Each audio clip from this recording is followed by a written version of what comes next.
Hey everyone, welcome to Locked On Lakers for Tuesday. Brian Kamenetzkys and Andy Kamenetzkys. Andy, is the era of the Lakers-style super team coming to an end? That's the big question we ask on Locked On Lakers today. You are Locked On Lakers, your daily Los Angeles Lakers podcast. Part of the Locked On Podcast Network, your team every day.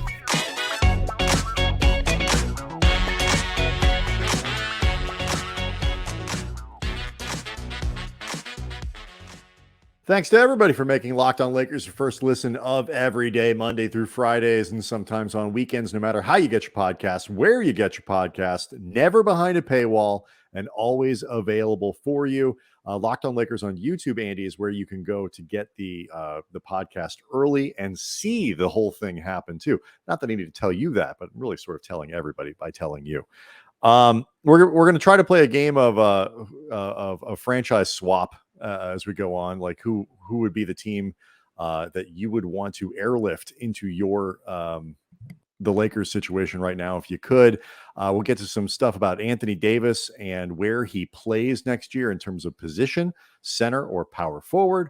But first, Andy, let's start here because as we sit down to record Tuesday's show, the Brooklyn Nets are preparing to potentially be swept by Boston.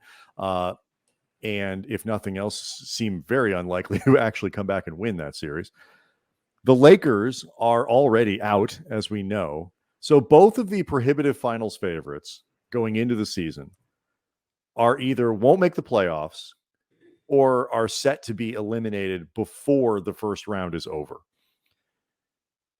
What does this say about the way that the Lakers and really the Nets were put together, this sort of super team, top-end talent at all costs, damn the torpedoes, nothing else matters kind of construction?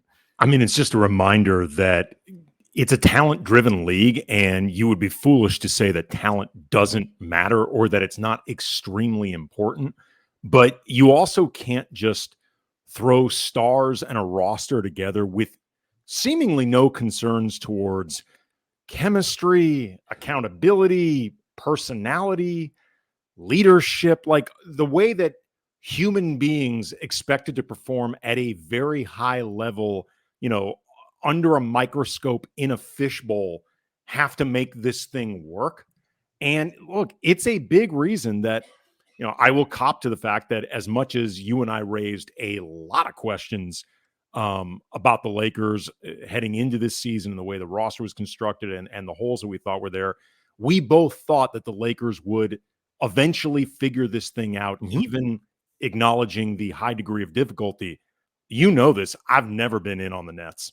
Wasn't in on them last year. And was not in on them this year for a lot of the reasons that we are going to get into. I just feel like they removed the human element of this altogether, just nakedly, for the pursuit of Kevin Durant, Kyrie Irving. We will deal with whatever else comes with that.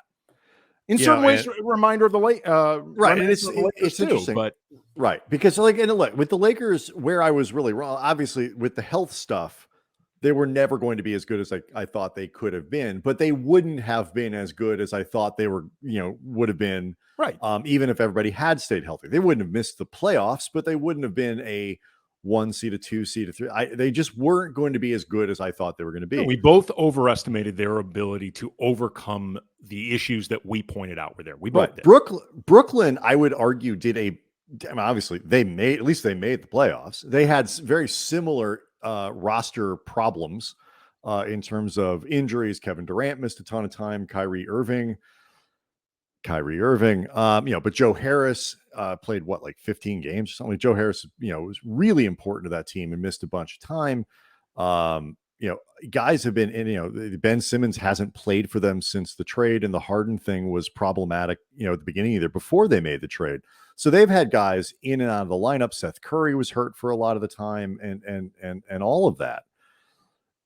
I would argue they did a better job than the Lakers, that they are fundamentally kind of a better team and a better roster, but it still didn't work. And it's not a high bar to clear. I didn't say it was high praise. they're better off than the Lakers are this year. But what you get to with like chemistry and the human element here, there's aspects of it that certainly play on both teams. The Lakers obviously completely misfired with the idea of Russell Westbrook and what that was going to be like and how prepared everybody was going to be to make that work. I don't think anybody understood it. I think they were all incredibly naive. And then meanwhile, you have this blend in Brooklyn of Kyrie and Durant and Harden and the weirdness that is the Kyrie experience and all of these things. You're right. Like, because if you're going to be talent above all else, your talent has to be light years better than everyone else. Just be way beyond. Well, it's not just though like best in terms of, if this is the way people are interpreting it, like best in terms of their basketball skills, which obviously matter. It's hard to get better than Kevin Durant. But like but the accountability that has to be there and the desire to lead a team. Like we're looking to have Kevin Arnovitz from ESPN, one of the best basketball writers and minds out there in media. We're hoping to have him for Friday's show. And one of the things we want to talk with him about is a piece that he wrote about the potential end of the super team approach and just the idea of grabbing as many stars as you can. And something that he pointed out that I had never thought about quite this way when it comes to the mercenary route that the Lakers have gone with, or the Nets have gone with, or the Clippers have gone with, is that obviously the high end of the talent is there, but you have a bunch of guys who don't really have any real attachment to the organization. So in some senses, the organization becomes a plaything for them, and they don't really have an investment that, say, Kobe had with the Lakers, or I think LeBron, even in his second tour with Cleveland, as much as I think there was an element of unfinished business with his own image there, I think there is a connection LeBron had with the Cavaliers, even through just accident of birth, or that, say, Devin Booker has with the Suns, Giannis has with the Bucks, John Morant has with the Grizzlies, the big three over with the Warriors. Like I'm not saying all these guys have to be organically grown, but I think we are starting to see that it can be a dangerous thing when nobody is, when everybody is brought in as sort of a hired gun. I'm not saying it can't work, but there is a dangerous element to that. And then when you start looking at, say, Brooklyn, the guys in particular that they brought in, Kevin Durant, for all of his incredible qualities as a basketball player, I don't think is a natural assertive leader, like somebody who wants to be the front-facing, I will take everything that comes with that. I will put myself out there on Front Street for my organization. And it's not necessarily criticism of him, because not everyone's built like that, but I don't think Durant is. Then you bring in somebody like Kyrie, who has absolutely no accountability whatsoever. He's an absolute freaking flake. And, I have said this on this show before. I've said this on Elon Musk's Twitter. If you want to look at Cam Brothers through the receipts, they're out there. I don't think Kyrie even wants to play basketball full time. I think if he could find a way to be an independent contractor in the NBA, he would sign up for that. And look, I don't even mean this as a criticism of him necessarily, like of his character in a vacuum. He's allowed to evolve as a person. And if basketball doesn't hold the exact same interest for him as it did when he first entered the league, fine, whatever. But that makes you horribly unsuitable to be one of your franchise pillars if you're not interested in an 82-game a season. James Harden, just as unaccountable, just as likely to get completely bored by the situation that he's in and want to move on the minute things are bad. And Ben Simmons, they can't figure out how to get the guy on the court. Well, look, my point being, all of these things matter. They all matter. When you choose your franchise talent, they matter. It's not just. These are all reasons, that I never bought into Brooklyn. But it's more than that. It's not just the personalities that I think are showing the shortcomings of the super team model. There's another thing that really plays into it, and we'll do that next.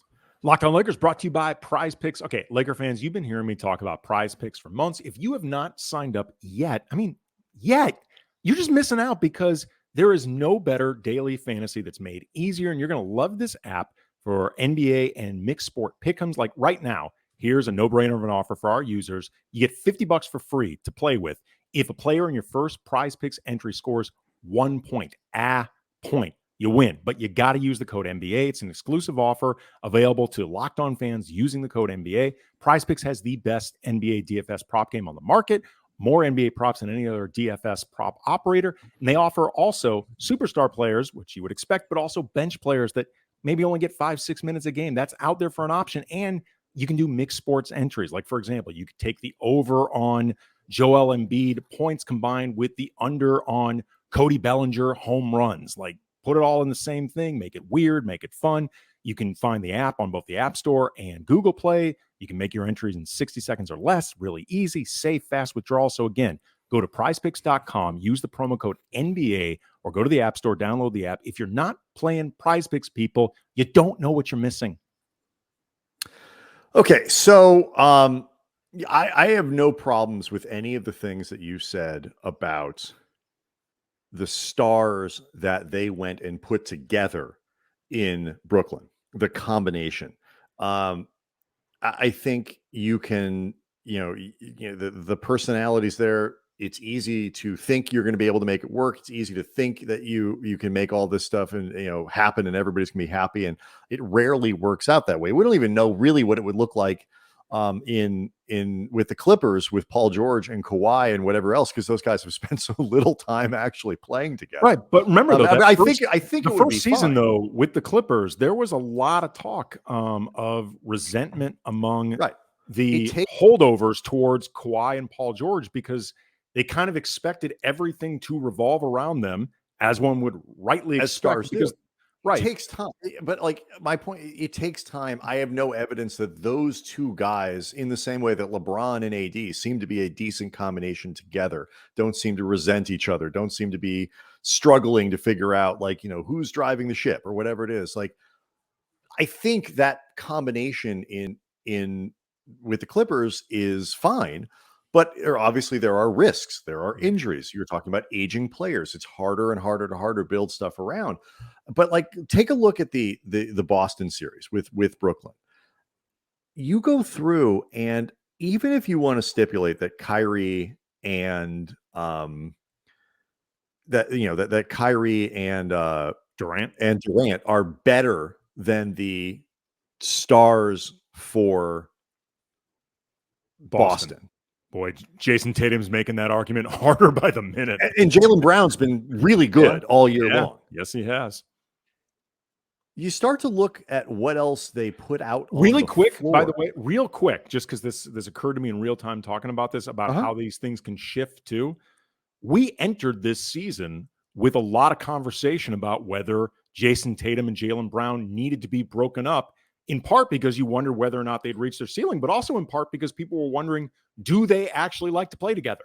So these things can evolve. And in a month, Boston could be in shambles again. I have no idea. But we make a lot, but your basic point, I have something about this to say that may be very unpopular with Lakers fans in the third segment, or perhaps for tomorrow's show, depending on how far we get.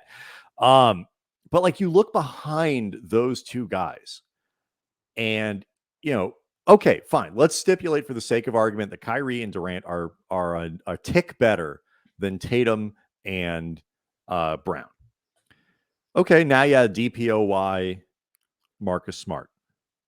You add Al Horford, who is one of the smartest and best front court defenders still who plays the game. He is excellent on that end.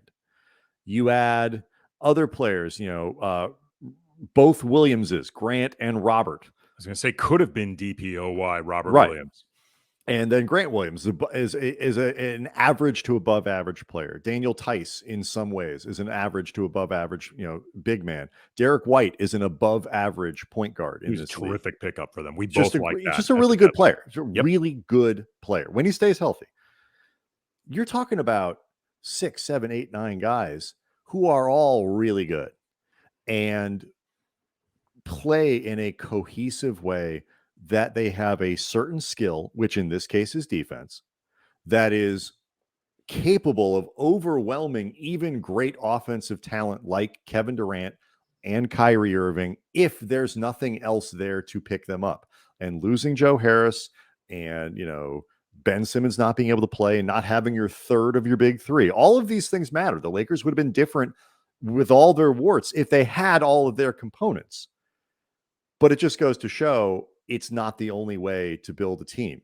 The name value, like there's not a whole lot separating Durant and Jason Tatum if Jason Tatum is getting where he needs to be, or what the Lakers are putting out and what the Suns are putting out in pure star power, that you can ignore the rest of what's behind it.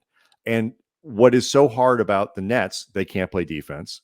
What's so hard about the Lakers, they can't play defense, is it's really hard to build something coherent to around everything else when you go the direction that these teams have. And I think that ultimately, even more than the personality stuff, is what's going to show the shortcomings of this kind of roster building. And the Brooklyn gave up tons of stuff to build their big three. The Lakers gave up tons of stuff to build their big three. You don't have anything left for the rest of the stuff that you need to be good. Yeah. I mean, I think it all matters. I mean, I am a bigger believer in general, Brian, in chemistry than you are. And specifically the way I define chemistry, where it matters the most, is your ability to, as a collective, cohesive group, overcome adversity. It's not necessarily about the chemistry allowing you to play as the best version of yourself, although that does exist and it does matter. I think it's more about, okay, when things aren't good, how do you work together to get yourself through this? And you could look at the 2020 championship team for the Lakers, which had terrific chemistry. You and I saw it up close. We were around that team every day until the pandemic disrupted everything. That was a team that didn't just play together. They played for each other.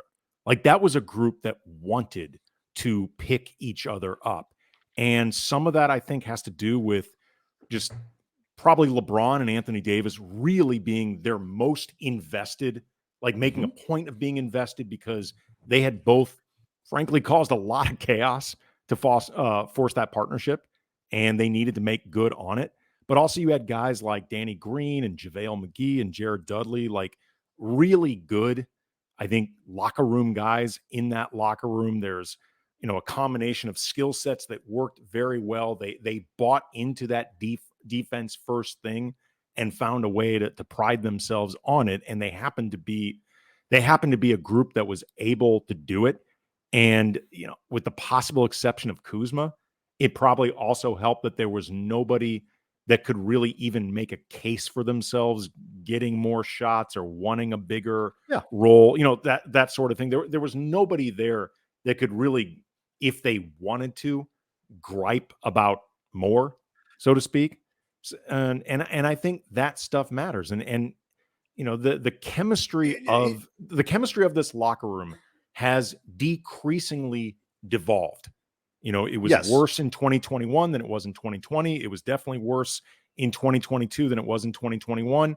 Not all for the exact same reasons, but I do think it matters. No, I don't disagree that it matters. I just think that the biggest reason, there is no amount, I'll put it this way. There is no amount of chemistry or playing for each other or any of those things that could have rescued this team. They might have won a few more games, but they still would have been well under 500, and they would have been well out of the playoff race. No, but the spirit, I don't disagree with that, but the spirit of the entire season would have been a hell of a lot different if it was a group that actually looked like they were playing for each other. Well, the spirit would have also been a lot different if it looked like playing for each other would have amounted to anything. My only point isn't that you're wrong, because I don't think you're wrong. I think what you're talking about obviously matters. And I think it can be the thing that separates good teams from great teams from elite teams. All right. Well, I mean, look, we'll continue exploring these train wrecks with Kevin Arnovitz later in the week, and probably Jovan as well. Jovan's coming on for Thursday's show. has an interesting mailbag question about Anthony Davis and LeBron James and who's playing the 4 and who's playing the 5 going into next year. Andy, is that ever going to be a topic we get away from? We will talk about it next. Apparently not in this lifetime. Locked On Lakers brought to you by Bet Online, your number one source for all your betting stats and sports info. Find all the latest sports development, league reviews, and news, including this year's NBA playoffs, which remain really fun, and Major League Baseball, which is in full swing. If you're still not quite sure about how you want to do some of the betting for baseball, because we're only a couple weeks in, go to the preview section at betonline.net. They got a lot of stuff up about teams that they feel good about. No surprise, the Dodgers are among them, but frankly, the NL West they think could be pretty interesting. Period. So a lot of different betting options there. Bet Online is your continued source for all your sporting wagering information, from live betting to playoffs, esports, and more. So head to the website today, use your mobile device, learn more about the trends in action. Bet Online, where the games start. So again, Jovan from The Athletic, we'll have him on for Thursday's show. He's got a story up right now. It's the second part of a 2-part mailbag. One of the questions that came to him: do you expect LeBron and AD to play the 4 and 5 moving forward, or slide back to the 3 and 4? Beyond the fact that we're still talking about this and seemingly will. I mean, it is worth noting Anthony Davis played 75% of his minutes this season as a center. He did play center this year. It's not like he didn't do it. He just wasn't available to play center enough. Yeah, I mean, this season in general was very difficult to figure out how blank would work, because everything just went bleep show sideways like so dramatically that it was hard to get a beat on exactly how everything would function. That being said, though, I still don't buy that the plan heading into this season, despite what was said and reported about, the big dinner between LeBron and Anthony Davis and Russell Westbrook before the trade happened, about how everybody was going to sacrifice, and Anthony Davis recognized. What did they serve at that? I mean, was that did they just serve like peyote? Everybody seemed to just be hallucinating in that thing in terms of expectations and what was really going to happen when they started playing games. I imagine it was peyote and like a bunch of food covered in gold flakes, like just the most expensive stuff that you could possibly come up with them for to eat. And they took that elevator in LeBron's house up to a higher floor, which if you're on, if you're tripping balls on peyote, whoa, that's an experience. That's how you end up with Russell Westbrook on your team. Yeah, that's right. Tripping balls. But anyway, I was always like, I need to see this to believe it, especially once they made the deal for DeAndre Jordan, because I just could not wrap my head around the idea of DeAndre Jordan willingly signing up for a situation where he was going to be a third string center. Combine that with Frank Vogel's outward preference for size around the rim, leveraging being big in those situations. Sure. And as we learned over the course of the year, turns out Kurt Rambis likes that too. I still think that the plan may have been Anthony Davis playing more at the 5, but I don't think it was going to be the first thing that they did. I just don't. It doesn't. But to some degree, like I look at this debate and I'm like, it matters if whoever the next coach is, if Anthony Davis is a 4 or a 5, it doesn't necessarily matter if you don't have a center that's from 2004. Like if you have a modern center who can step out and stretch the floor a little bit and can play away from the basket so that it is a more varied attack. Anthony Davis can be down low without the person who's guarding that center standing right next to him, and all that stuff. He can play as much power forward as he wants. I mean, but that's a semantics thing. But that's my point. But it matters though. It actually doesn't. No, but let me finish. It doesn't matter what you call it. It matters how he functions. I'm getting at. They allowed, but the reason that this question mattered so much is because the other centers were Dwight Howard and DeAndre Jordan. If the other centers are other people who can step away from, if the other center is Daniel Tice, if the other center is name another guy who can shoot 3-pointers as a 5, Jay Huff, the guy that they had on the G League, the two-way contract at the beginning of the year or whatever it was, like, then it's okay. And it gets to this question of, like we were kind of talking about before, like, what is the roster? I don't know if I agree with that. If you look at Anthony last year, Anthony Davis, he playing alongside for a lot of the season, Marc Gasol, who did nothing but but last year the ratios were way out of whack in towards the power forward thing. But but you could look at it, Marc Gasol playing out at the perimeter, standing up top more. Where were the shots coming from Anthony Davis? It's like he is capable of, if you have a guy who can stand away from the basket, Anthony Davis can play power forward and still spend more time near the basket than he does when it's DeAndre Jordan or Dwight Howard. Or you have a situation like you go back to 2020 where the defense made sense and you have some stuff that isn't. Are they better when Anthony Davis plays the 5? Yes, but you do that in the fourth quarter. And for the other 3, you can do all this other stuff that works really well because the defense and the supporting stuff around it is really good. If you tell me AD is, all I'm saying is, when you tell me AD is going to play power forward next year next to a center that can step away from the basket, that's fine.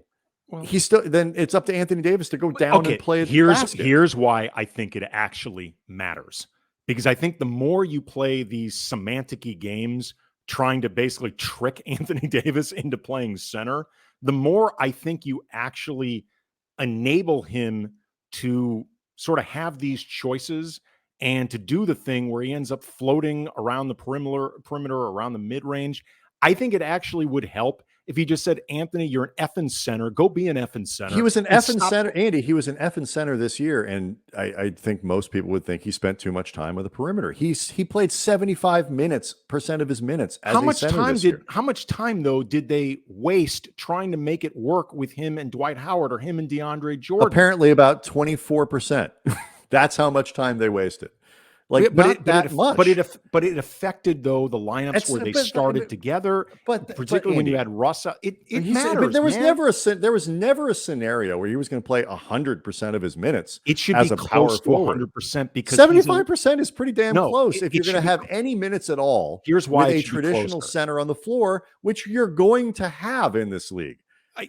He shouldn't be playing with a traditional center much, if at all, like a guy that matters. He should be playing with a guy that is basically a center because he's too slow to be a power forward. So you have him. He's really tall. Or he can shoot. Right. He's a little too slow to do that stuff. Or he's just big enough to qualify as a center, but he can shoot threes. Like, you need AD to have the mentality and fewer outs to push himself away from the rim because he's elite around the rim. I agree, but I don't think telling him he's a center is what does that. It's not. No, you tell him that. What is he doing? What are you asking him to do, and you offensively and defensively? I think you tell him he needs to be a center by him being able to look at the people around him and go, well, I guess I'm center. At some point, Andy, isn't he just a grown-up who needs to be able to say, this is what I'm going to, like, if you... Apparently not. He got enough minutes, then that's on Anthony Davis. That's not on... So what the semantic games that they played with him. That's enabling his worst instincts. I don't think they're enabling anything. They told him he went and go play. Signing DeAndre Jordan when you already have Russell Westbrook on the roster is by definition enabling his worst instincts because it makes no effing sense. Done. If he doesn't, how many more minutes would he have played there? How much different do you think his production would have been if they didn't sign DeAndre had never been an option? He would have started the year at center. And what do you think would have been? But what do you think would have been the difference in not his position? I'd love to see it. I'd love to see it. I want to see what it looks like when there isn't the out. That's what I want to see. What it looks like when there isn't the out of a person who has to play a foot and a half from the basket. I am unconcerned, as I think he's going to play how he wants to play. When there were centers around that were old school and Davis decided he wanted to be down by the rim, you know what? He found his way to the rim. He attacked, he did all that stuff. when he wasn't playing with one of those guys and he wasn't doing that stuff, he still found it. If he was in the mood, he found his way to the basket. And when he didn't, he floated around the perimeter and took jump shots. I think this is on him, and I agree it's on him. And I don't think what position you tell him but the personnel though dictates the position that he can even fake himself that's into my playing. point. Go get the personnel that works better. Okay. That allows everybody to do this. Then he'd be starting at center. And then I'd get my way and we'll see what happens. Then you got to find a power forward that can stretch the floor, but that's or a fake center who can stretch the floor. Whatever. I'm up to that too. He should functionally be your starting center. Dress it up however the F you want. I don't care. I'm just saying it's really what he doesn't want to do is guard gigantic bodies on defense. So find a guy who's big enough to do that. Fake center can do whatever. That's all I'm getting at is they can go sign a guy. Right. We're obsessed with the position that Anthony Davis plays, and we're spending less time talking. I am obsessed with what he plays the forward that is next to him. Okay. I am obsessed in a lot of ways with how it is really functionally his role offensively. Defensively, he is so gifted and so versatile in certain respects. That is more about the guy that is alongside him because he can do it either way. Offensively, I actually think it matters a lot. So there you go. All right. So yeah, well, stuff we can kick around with Jovan later in the week. We've got a fun game that we're going to play, I think, for Wednesday. A thought exercise. It should be a little bit of fun. And all right, we'll see everybody on Wednesday.